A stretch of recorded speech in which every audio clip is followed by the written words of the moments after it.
honored now to be joined by a friend of CPAC, Peter Pitts, who's the president of the Center for Medicine in the Public Interest, which is a long term for an institution, Peter, but it sounds like exactly what we need at this moment with the coverage that we all have to watch and read. I try to watch much less of it, actually, really nowhere, hardly anywhere. Peter Pitts, thanks for being with us.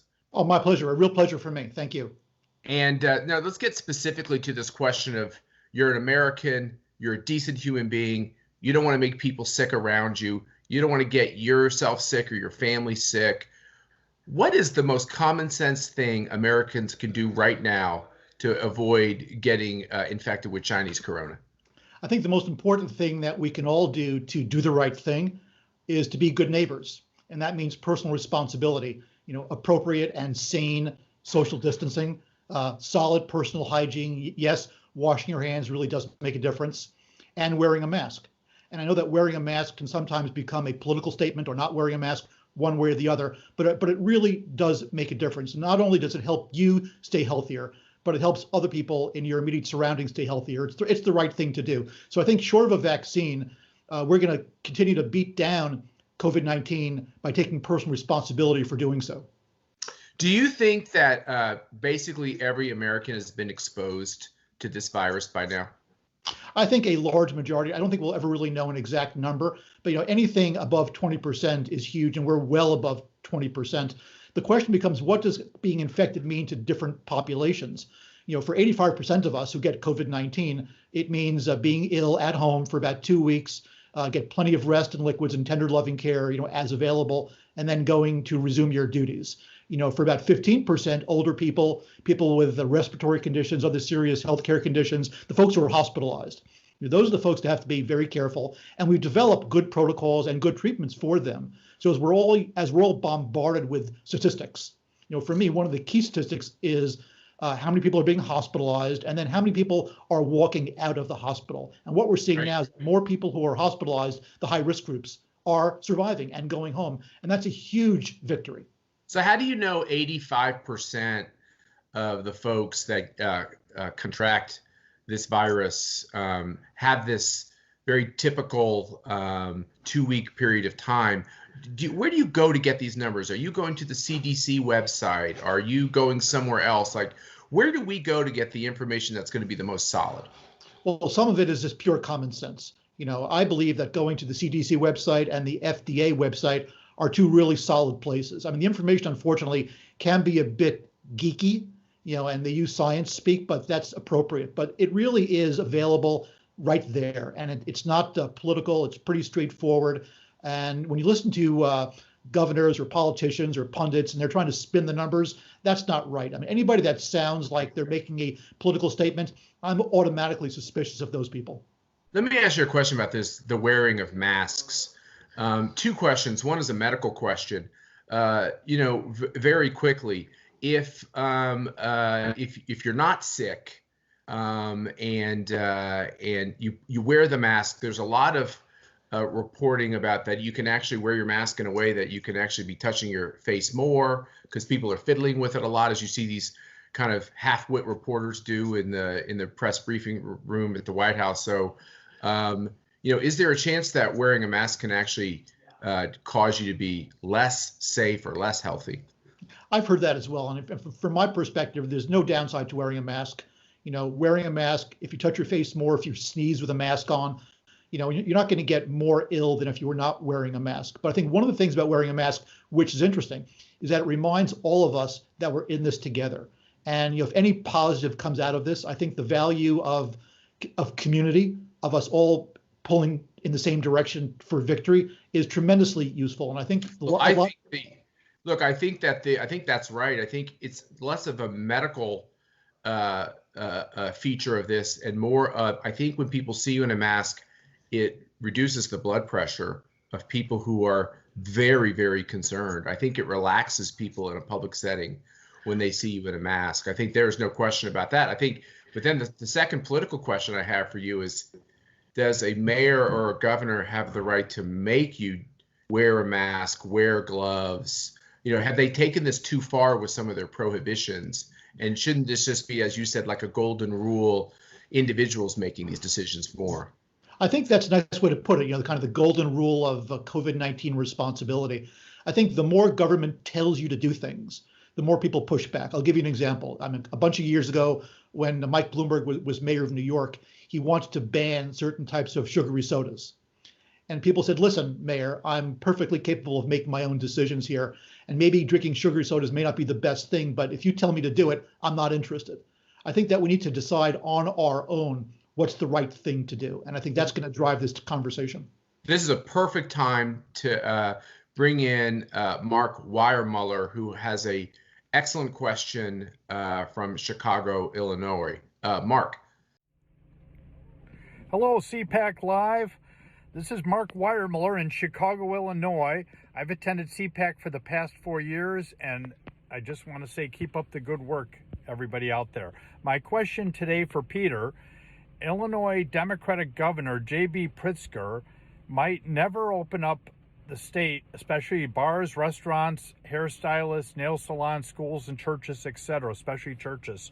Since other states next door to us, Wisconsin and Indiana, have opened up this week, can you give our governor some medical advice so we can start getting back to normal and opening up Illinois right now? Thank you.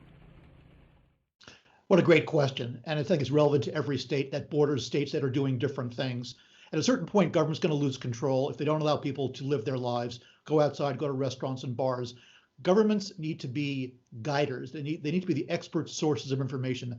Dictating personal behavior oftentimes results in the exact opposite of the behavior that you want to have. I think opening up beaches is a great example. The more states say, don't go to the beach, don't go to the beach, don't go to the beach, the more people say, gee, I'd really like to go to the beach, as opposed to kind of allowing people to go to the beach and providing opportunities to do it responsibly.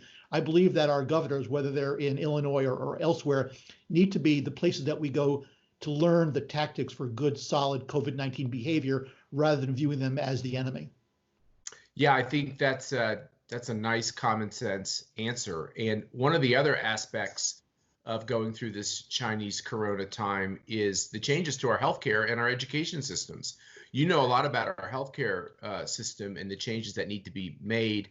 I believe that you understand well the types of innovations that we need. I, for one, am a member of Liberty Health Share, which I think you are as well, a new and different way to try to take care of your personal healthcare expenses. What have you seen with this huge rebirth in telemedicine and getting the appropriate insurance coverage for these types of visits? Are we really going to change the healthcare system for the better because of this pandemic? I think by shaking things up, it's pointed people to lots of different options that they never considered before. And telemedicine is certainly part of that. I think people are also going to start thinking about what are my options for healthcare coverage. Traditional insurance, health sharing, Liberty you mentioned is a great example. People want options. We don't want one size fits all propositions. A lot of people on the left will say, see, this is why we need socialized medicine. And my argument is this is exactly why we don't need socialized medicine. I'll remind you, Peter, it was socialism in China, right, that resulted in a pandemic of this virus. It's going to be freedom in places like America, and we talked about in our last show, Israel, and these other more open economies. That's where the cure is going to come from. That's right. And you also have to recognize, from an innovation perspective that, biopharmaceutical innovation relative to therapeutics and a vaccine, they're not going to come from socialist countries. They don't really reward free market thinking the way we do. I mean, you get what you incentivize. And when you incentivize smart thinking, that's what you get. Let me throw one other thing at you here as we're unfortunately going to be coming to a close. Peter, you have a lot of these governors, like the governor of Illinois and other governors like the governor of Michigan. I'm not mentioning their names. I think they're getting enough notoriety with their own insane decisions. But you have a lot of people, and my wife and I were very worried that the school systems in Northern Virginia will not open again in the fall. And maybe that's politics, maybe that's panic, but I know it's unwise. The thing that really has us worried is this mantra of you can't leave your house until there's, I said cure, that's really inaccurate, some type of inoculation like a flu shot. Until we have that, we really can't open things back up. Please tell folks watching CPAC Live why that is not a balanced approach. Yeah, you can't wait for a miracle to happen. We need to send our kids back to school responsibly, understanding hygiene and social distancing and masks and things that we can do ourselves to mitigate COVID-19. But keeping our kids home isn't helpful. It's not going to necessarily keep them much healthier. People still get sick staying in at home. Plus, as far as kids are concerned, they tend to be carriers rather than suffering from the disease itself. You can't live with fear. You have to deal with reality. And the reality is we can open our schools responsibly, and we can open them sooner rather than later. And if schools, primarily, obviously, young people, elementary schools, grammar schools, whatever terms the educrats have come up to call those young, tender-aged school children, it really is true with the numbers you're looking at where you said you get geeked out. Kids are not a primary concern. I mean, I'm sure there's cases, tragic cases, but they are primarily the safest demographic, right? That's right. I mean, obviously there are issues with kids, but the very, very small minority of kids that suffer from problems don't represent the vast majority. And you can't live your life with fear. And when you pick up the New York Times, it sounds as though every day the sun is going to explode and we're going to enter into a new ice age. We have to recognize what's actually happening on the ground, balance the risks and the benefits, and proceed forward, whether it's going back to school or going back to work. Yeah, and this is if you could say one thing to everybody who's really concerned about this virus and really concerned they're going to get sick, what would be the most optimistic characteristic of this pandemic? Is it the fact that even if you get sick and God forbid go to the hospital, you have a high percentage chance of walking out with your health intact? What I tell people is, first of all, relax. If at worst you get coronavirus 19, you will ride it out of the home and then you'll be fine. If you're very ill and you have to go to the hospital, we're dealing with those folks better and better every day. Fewer and fewer people are having serious issues. That we are actually winning this battle despite what you might hear on the media. Yeah, so maybe what you're also saying is getting stressed out can make you sick, and watching television coverage that is panicky, hyperventilating, and not accurate can make you sick. Well, I think at the end of the day, the best thing you can do is watch reruns of your favorite programs. And the worst thing you can do is get stuck watching news conferences and network coverage of COVID-19. So are you really telling our viewers that they should be going on our website at conservative.org and watching their favorite parts of CPAC 2020? Is that what you're telling them? I think going back and watching CPAC 2020, 2019, 2018, fabulous education. The messages just never get old, and they're positive, they're free market, they're good American messages. Yes, watch CPAC as much as you want. It can only help. That's great.